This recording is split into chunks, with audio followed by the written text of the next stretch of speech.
नमस्कार विद्यार्थी मित्रांनो, मी मीरा भोपाळे स्वागत करते तुमचं जय हिंद पाठशाला या यूट्यूब चॅनलमध्ये। आज आपण मराठी व्याकरणातील नाम या टॉपिकवरील आयोगाचे विचारलेले प्रश्न पाहणार आहोत। त्या अगोदर मी सांगू इच्छिते की दररोज रात्री 9 वाजता आपला व्हिडिओ अपलोड होत असतो, तर आता चॅनलला सबस्क्राईब करा आणि जास्तीत जास्त गरजू, मेहनती आणि जिद्दी विद्यार्थ्यांपर्यंत हा व्हिडिओ पोहोचवा। चला तर मग सुरुवात करूया आजच्या व्हिडिओला। आजचा पहिला प्रश्न आहे, शहाणा व शहाणपणा हे कोणत्या प्रकारचे नाव आहे? तर शहाणा आणि शहाणपणा हे कशामध्ये येतं? तर यातून भावना प्रगट होतात, म्हणून हे भाववाचक नाम आहे। म्हणजेच या प्रश्नाचं उत्तर आपल्याला सांगता येईल पर्याय क्रमांक 1।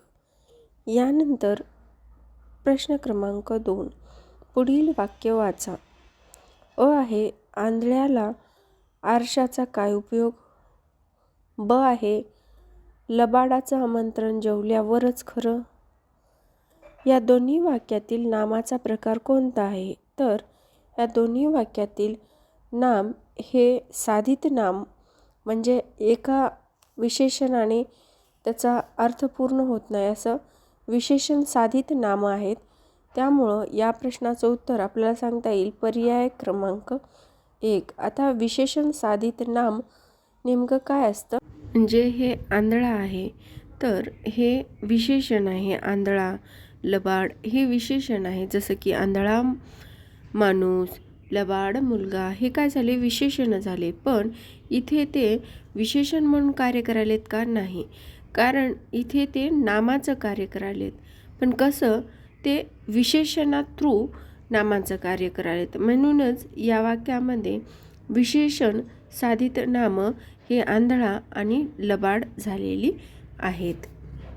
यानंतर प्रश्न क्रमांक 3, खालील विधाने वाचा आणि योग्य पर्याय निवडा। अ आहे, नाम हा शब्द वस्तुवाचक नाही। असा आहे का? नाही, कारण नाम हे शब्द कसा आहे? वस्तू, काल्पनिक वस्तू, कुठल्याही म्हणजे जी काल्पनिक वस्तू आहे तिला नाव दिलेलं जातं आणि त्याला आपण नाम असं म्हणतो, म्हणजे हे वाक्य तर चुकीचं आहे। तरी पण पुढचे वाक्य पाहूया आपण। ब आहे, नाम ही शब्दाची विकारी जात आहे। एकदम बरोबर आहे। नाम ही शब्दाची विकारी जात आहे, जिच्यामध्ये विकार होतात किंवा बदल होतात। बदल होणे यालाच आपण विकार म्हणतो। ते वचन, लिंग यानुसार बदलत असतात नामाच्या जाती। नाम ही शब्दाची जात आहे। विकार होताना नामाचे सामान्य रूप होते, हे पण एकदम बरोबर आहे। त्यानंतर क आहे, नाम या शब्दातून प्राणी, पदार्थ व त्या म्हणजे ठाईचे धर्म या सर्वांचा बोध होतो। ठीक आहे, हे पण बरोबर आहे। ब आणि क एकदम बरोबर, म्हणजेच या प्रश्नाचं उत्तर आपल्याला देता येईल पर्याय क्रमांक 3। ब आणि क एकदम बरोबर आहे। यानंतर प्रश्न क्रमांक 4, आता आपल्याला काही नाम दिलेले आहेत आणि त्या नामापासून आपल्याला भाववाचक नाम तयार करायचं, त्याला प्रत्यय लावून। तर प्रश्न काय आहे, पुढील शब्दापासून भाववाचक नाम तयार करताना कोणते प्रत्यय वापरावे लागतात? अ आहे, गंभीर, ब आहे, नेता, क आहे, चतुर आणि ड आहे, खारट। तर यामध्ये आपल्याला पर्याय दिलेत अ, ब, क, ड, ज्यामध्ये आपल्याला प्रत्यय लावायचे आणि त्यातून नाम तयार करायचे। आता गंभीर हे काय आहे?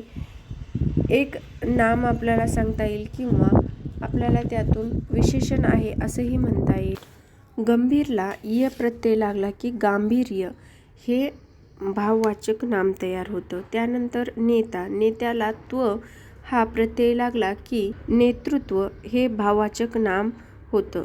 चतुरला ई प्रत्यय लागला किंवा आई प्रत्यय लागला की चतुराई हा भाववाचक नाम तयार होतो आणि खारटला पणा हा प्रत्यय लागला की खारटपणा हे भाववाचक नाम तयार होतं। म्हणून असं आपल्याला सांगता येईल की या प्रश्नाचं उत्तर आहे पर्याय क्रमांक 4। यानंतर प्रश्न क्रमांक 5, पुढील पैकी कोणत्या पर्यायातील अधोरेखित शब्द हा नाम आहे. आहे त्या दृष्टीने बरोबर दावा साधला. आणि आहे एक म्हातारा माणूस पायरीवर बसला होता. आता आपल्याला सांगता येईल की नाम आहे, पण नाही. पण का नाही? तर एक म्हातारा म्हणजे काय? एक हे नामाची व्याप्ती कमी करायला, म्हणजे हे विशेषण आहे म्हातारा. एक म्हातारा माणूस पायरीवर बसला होता, म्हणून हे विशेषण असल्यामुळं आपल्याला नाम सांगायचं असं विचारलेलं आहे. म्हणून या प्रश्नाचं उत्तर आपल्याला सांगता येईल फक्त, म्हणजेच पर्याय क्रमांक 1. यानंतर प्रश्न क्रमांक 6. तारा आकाशात पाहते आहे. अधोरेखित शब्दाची जात कोणती? आहे विशेषण, आहे सामान्य नाम, आहे व्यक्तिवाचक नाम आणि आहे भाववाचक नाम. आता तारा हे आपल्याला विशेष नाम सांगता येईल, कारण तारा हा चंद्राच्या भोवताली जे स्टार्स असतात त्याला पण आपण तारे म्हणतो.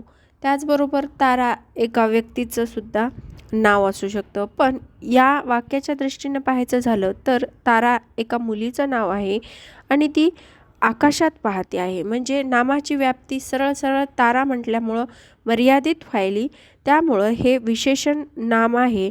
आणि आपल्याला विचारलेलं आहे खाली पर्यायामध्ये आणि बरोबर नाही. फक्त चूक नाही, कारण अच बरोबर आहे, आणि बरोबर नाही. आणि चौथा आहे चूक. म्हणजे आपल्याला सांगता येईल या प्रश्नाचं उत्तर आहे पर्याय क्रमांक 4 चूक. यानंतर प्रश्न क्रमांक 7. पुढील विधाने वाचा. आहे विशेष नामे व भाववाचक नामे ही एकवचनी असतात. हे एकदम बरोबर आहे. विशेष नामे आणि भाववाचक नामे ही कशी असतात? तर एकवचनी असतात. आहे सामान्य नामाचे अनेक वचन शक्य नसते. हे कसं शक्य आहे? कारण कसं आहे, सामान्य नाम ही नाम विकारी शब्दाची जात आहे आणि तिचं अंग यानुसार काय होत असतं तर विकार होत असतो. त्यामुळे नाम ही शब्दाची विकारी जात आहे. त्यामुळं हे चुकीचं आहे. आहे सामान्य नामे कधी विशेष नामाचे कार्य करतात. बरोबर आहे. सामान्य नाम हे विशेष नामाचं कार्य करतात. हे आपण आता मागच्या प्रश्नामध्येच पाहिलेलं आहे. म्हणजे आणि आणि सी तर बरोबर आहे, बी चुकीचं आहे. आपल्याला पर्याय काय दिलेत? ए चूक, बी आणि सी बरोबर. हे चूक आहे. ए बरोबर, ए आणि बी बरोबर नाही, बी चूकच आहे. त्यामुळं या प्रश्नाचं उत्तर आपल्याला सांगता येईल की पर्याय क्रमांक 3 बी चूक. यानंतर प्रश्न क्रमांक 8. पुढीलपैकी प्राणीवाचक नामापैकी वेगळा गट ओळखा. आता प्राणीवाचक तर नाम दिलेत, पण त्याच्यामध्ये आपल्याला वेगळा गट ओळखायचा आहे. एक आहे नर, घोडा, कुत्रा. ही कशी आहेत?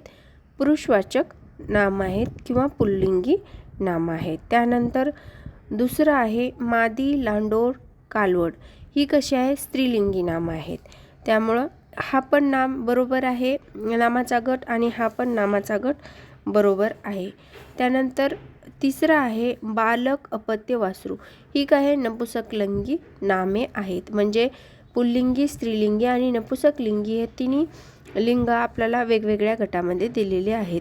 दार, सखीजन, कबिला. आता हे वेगवेगळे नावं म्हणजे वेगवेगळ्या लिंग गटातील नावं एकत्र करून हा नामाचा गट दिला आहे. त्यामुळं आपल्याला असं सांगता येईल की या प्रश्नाचं उत्तर आहे पर्याय क्रमांक 4. यानंतर प्रश्न क्रमांक 9. वर्गात विनोद नेहमी दंडगाई करतो. म्हणजे काय करतो? तर तो नेहमी वात्रट वागतो असं या वाक्यातून आपल्याला सांगायचं आहे. यामधलं भाववाचक नाम ओळखा. आता आपल्याला वर्ग हे भाववाचक नाम आहे का? नाही. यातून काही भावना वगैरे व्यक्त होतात का? नाही. विनोद हे म्हणजे असं सांगता येते, पण इथं काय आहे? विनोद हे नाम आहे. त्यामुळं हे या वाक्यातलं भाववाचक नाव आहे का? नाही. नेहमी तर हे सर्वनाम आहे, किंवा याला आपण सर्वनामापेक्षा केवळ प्रयोग अवयव वाक्यामध्ये यूज झालेला आहे असं सांगू शकतो. दंडगाई हे मात्र आपल्याला सांगता येते भाववाचक नाम आहे. म्हणजेच या प्रश्नाचं उत्तर आहे पर्याय क्रमांक 4. यानंतर प्रश्न क्रमांक 10.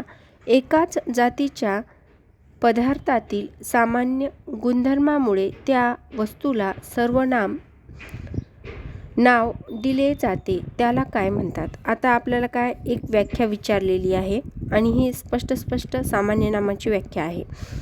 एकाच जातीच्या पदार्थातील समान गुणधर्मामुळे त्या वस्तूला सर्वसामान्य नाम दिले जाते त्याला आपण काय म्हणतो. यांनी उत्तर बी त्या प्रश्नातच दिले, तरी पण आपल्याला हा प्रश्न परीक्षेच्या प्रेशरमध्ये सोडवायला खूप कठीण जातो. त्यामुळं या प्रश्नाचं उत्तर आहे पर्याय क्रमांक 3. या प्रश्नाचं उत्तर आहे सामान्य नाम. आणि सामान्य नामाची व्याख्या जर आपण पाठ करत असलो तर हीच व्याख्या पाठ करा, कारण या व्याख्येतून आपला प्रश्न तर सुटतोच, पण आपली मेंटॅलिटीसुद्धा डेव्हलप व्हायला तयार होते.